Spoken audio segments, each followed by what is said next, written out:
नमस्कार। ओम शांति। आप सभी को महाशिवरात्रि की कोटि कोटि बधाई हो, शुभकामनाएं हो। परमपिता परमात्मा शिव आपकी हर मनोकामना पूरी करे।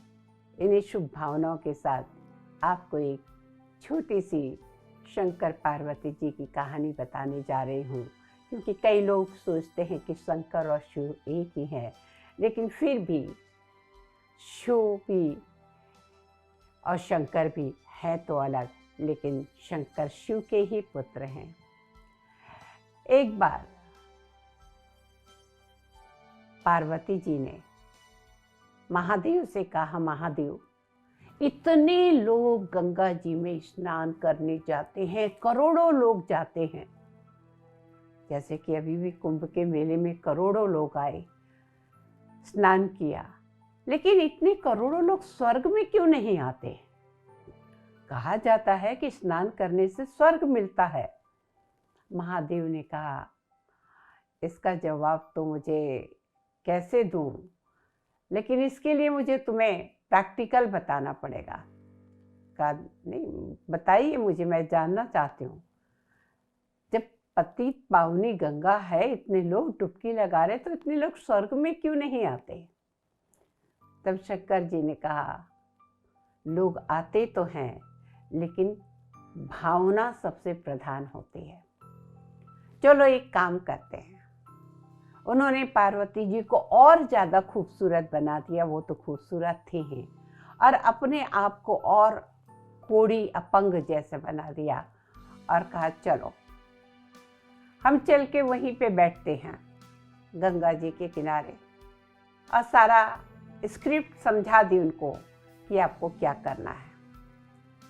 अब कई लोग वहाँ से जाते, देखती खूबसूरत एक स्त्री, कोई कहता कि ये कौन है, वो कहते मेरे पति हैं, मैं उनको स्नान करने ले आई हूँ, लेकिन अभी गंगा जी तक नहीं जा पा रही हूँ, क्योंकि वो किनारे पे रोड पे थे, वहाँ से गंगा जी तक जाने के लिए काफ़ी दूरी थी, तो ये चल नहीं पा रहे हैं, तो मैं उनके साथ बैठी हूँ।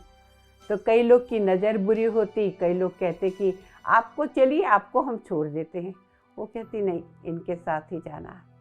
कई लोग तो ऐसे मन चले आते कि उनको देख के कहते कि इस बुड्ढे के पीछे क्यों पड़ी हो, चलो मैं शादी करता हूँ, बहुत अच्छा जीवन बिताएंगे। सुबह से रात तक सैकड़ों व्यक्ति आए। जैसे कहा जाता है, एक रावण के 10 सिर थे। 10 शीश थे यानी 20 आंखें थी, 2 आंखें होती है। उसने तो 20 आंखों से एक सीता को देखा था, लेकिन आज तो इंसान 2 आंखों से दिन में सैकड़ों सीताओं को देख लेता है। आप समझ गए होंगे कुदृष्टि से। तो सारे दिन ऐसे ही मन चले, ऐसे ही लोग आते रहे, किसी ने मदद नहीं किया। शाम को एक बहुत सज्जन व्यक्ति, उन्होंने आके फिर पूछा, देवी आप यहाँ पे क्या कर रही हैं? उन्होंने वही बताया, ये मेरे पति हैं, चल नहीं सकते हैं, अपंग हैं, गंगा जी स्नान करने लाई हूँ, जैसे तैसे यहाँ तक तो ले आई, लेकिन अब इनको उठा के मैं गंगा जी तक नहीं ले जा सकती। मैं इन्हें गोद में उठा लेता हूँ, आप मेरे साथ साथ पीछे पीछे आ जाइए, स्नान मैं करवा देता हूँ, और आप जहाँ कहेंगी वहाँ वापस स्नान करके आपको और इनको छोड़ दूँगा। और वो सज्जन व्यक्ति महादेव को गोद में उठा के ले गए और गंगा में स्नान किया, खुद भी स्नान किया, पार्वती जी ने भी स्नान किया। उसके बाद कहा, भाई मेरे पास पोटली में थोड़ा सा सत्तू है गांव का, आप भी दिन भर से वहाँ बैठी थी, भूखी होंगी, मुझे भी भूख लगी है। और तीनों ने, वो व्यक्ति ने, सज्जन व्यक्ति ने अपनी पोटली से गांव से जो सत्तू लाया था, गंगा जी के पानी में लेके घोला और शंकर जी को भी खिलाया, पार्वती जी को भी खिलाया और उस व्यक्ति को भी खिलाया, और कहा कि चलिए आपको कहाँ छोड़ना है, मैं छोड़ देता हूँ। और उसी समय शंकर जी कहते प्रकट हो गए और उन्होंने पार्वती जी से कहा, पार्वती तुम्हें उत्तर मिला?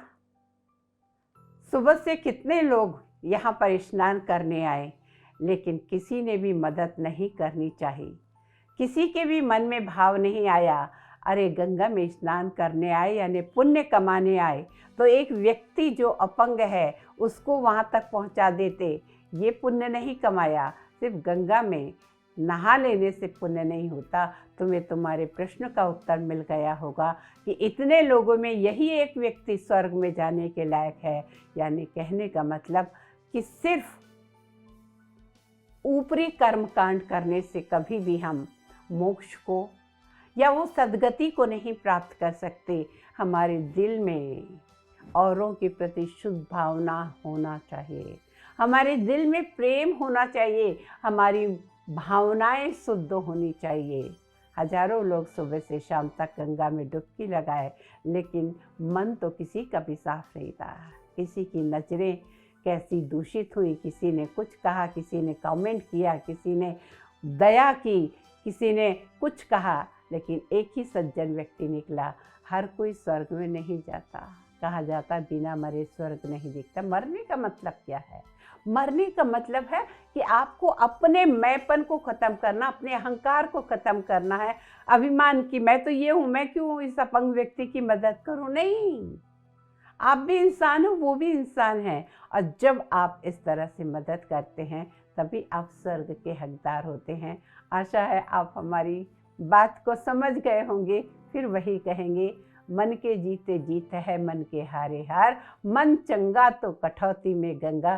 सिर्फ गंगा स्नान से सब कुछ नहीं होता, मन का स्नान भी जरूरी होता है। मन शुद्ध होता है शुद्ध विचारों से, तन शुद्ध होता है स्नान करने से, और धन शुद्ध होता है दान करने से। आशा है आप भी अपने जीवन में इन बातों को उतारेंगे। आज के लिए बस इतना ही। नमस्कार। ओम शांति।